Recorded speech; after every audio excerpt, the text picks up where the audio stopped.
kita tetap berpijak kepada teori siklus ya, tanpa menilai apa itu kinerja, apa itu keberhasilan dari tokoh-tokoh yang ada. Dalam teori siklus itu saya terangkan bahwa Ken Arok itu Bung Karno, atau Bung Karno itu Ken Arok. Dan selanjutnya Kertanegara itu Pak Harto, atau Pak Harto itu Kertanegara. Nah, 3 tokoh yang ada di sela-sela ini, Habibie, Gus Dur, Bu Mega, itu di sini ada di dalam antara Ken Arok dengan Kertanegara itu ada Anusapati, Tojoyo, Rembumi. Nah, dengan setelah munculnya 5 itu, maka ada Jaya Katuang. Siapa Jaya Katuang itu? Sudah pernah saya jelaskan bahwa itu Bapak SBY. Nah, dengan demikian berarti Bapak Jokowi ini Raden Wijaya, yang bergelar Kertaradjasa Jayawardana Raja Majapahit pertama. Sehingga situasi sekarang ini sama dengan awal berdirinya Majapahit. Nah, kalau kita menunggu munculnya Hayam Wuruk dengan pasangan Gajah Mada, itu pada zaman pemerintahan dipegang oleh Hayam Wuruk. Hayam Wuruk itu menjadi Raja Majapahit, menggantikan ibunya Tribuana Wijaya Tunggadewi. Nah, Tribuana Wijaya Tunggadewi ini itu menggantikan Jaya Negara. Jaya Negara menggantikan Raden Wijaya. Kita tinggal begitu. Sekarang ini zaman Raden Wijaya. Akan muncul Jaya Negara, Tribuana, baru Hayam Wuruk. Nah, tentang munculnya Hayam Wuruk dan Gajah Mada ini, itu dari sekarang. Ini tergantung situasi, cepat dan lambatnya. Enggak, tapi setelah Raden Wijaya itu siapa Pak?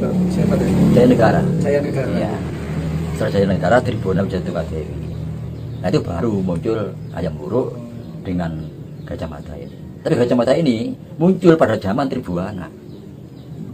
Munculnya yang menemukan sosok yang memang bisa diandalkan luar biasa, ini Tribuana Wijaya Tunggadewi. Tapi rupanya Gajah Mada ini sudah muncul sejak zaman Jaya Negara. Nah, kalau ini dikaitkan dengan 2024-25, ini sudah muncul, masih muda sekali. Gajah Mada ini sudah muncul pada tahun 24-25 ini, 2024-25 ini. Ini kalau dari siklus loh ya. Nah, apakah saya dengan mengatakan begini membuka rahasia alam, saya tidak tahu. Ini udah adik saya sendiri. Alam kadang-kadang katanya kalau diungkap rahasianya akan bergeser, tapi tidak jauh. Jadi kalau dikaitkan dengan tahun 2024-2025, Gajah Mada ini sudah muncul. Oke, kalau kita flashback ke belakang, menurut lagi-lagi menurut teori siklus, menurut sejarah, bagaimana karakter kepemimpinan Jaya Negara? Waduh, itu kurang tidak simpatik masyarakat. Masyarakat kurang simpatik dengan Jaya Negara itu Jaya Negara loh. Mudah-mudahan muncul kembali dan seperti itu kan gitu ya. Kan bisa merubah ya. Tapi ya tidak terlalu merugikan masyarakat, tidak terlalu merugikan bangsa negara, enggak ya. Ya hanya karakter mungkin pribadi, kehidupan pribadinya aja. Tetapi kalau lagi-lagi pakai patokan tersebut, berkata kemudian ada yang menyatakan 2045 Indonesia emas akan menjadi negara superpower, cukup masuk akal nggak kira-kira? Masuk akal.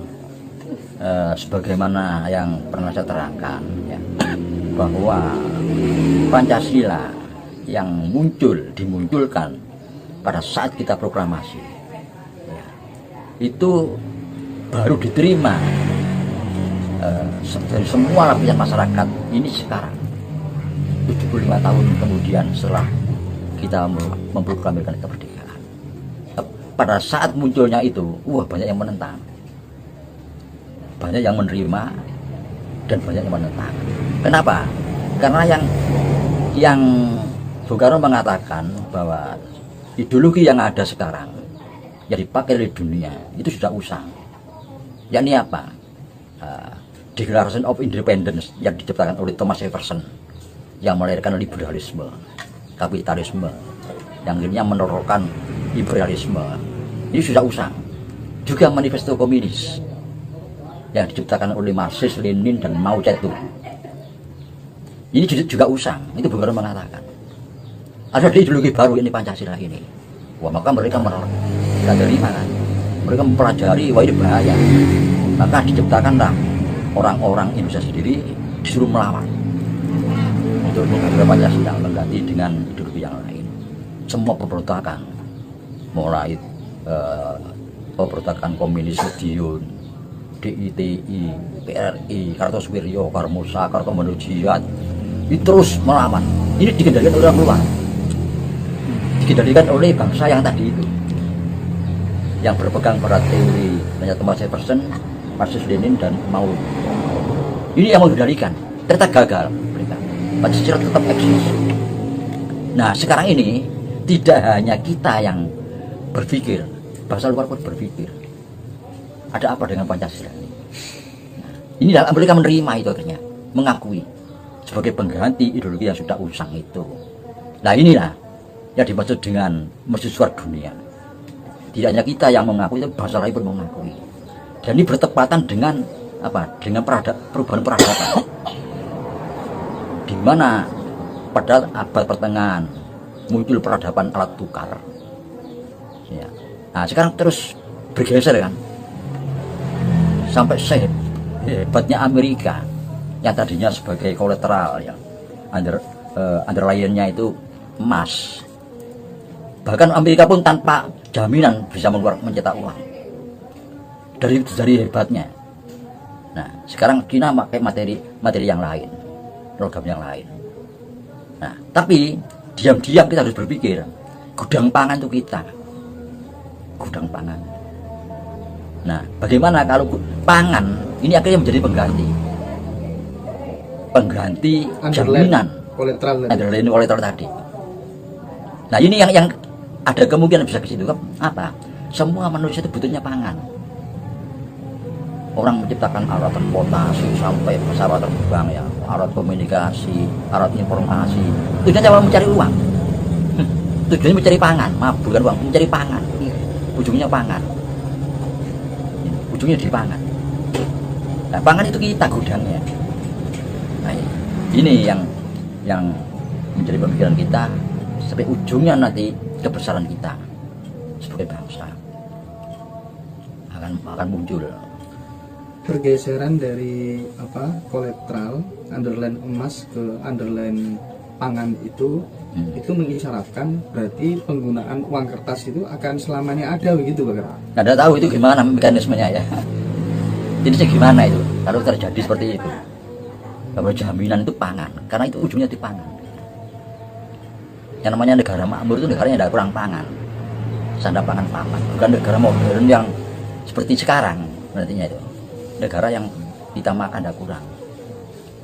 Nah, sedangkan kita itu patokan kita mangan warungnya dan mutu, sandangan pangan papan. Nah ini akhirnya muncul itu, kekuatan itu muncul pada era-era yang seperti sekarang ini. Nah itu titik pengambilan polisinya kira-kira di mana, Pak Gatot? Andai kata itu akan berlaku. Nah ini yang saya tidak ngerti. Itu sudah menyangkut para ekonom. Karena apa? Karena kita kan kalau bicara masalah pangan itu kita mulai memakan beras, jagung itu kan masih baru. Mungkin zaman Majapahit itu.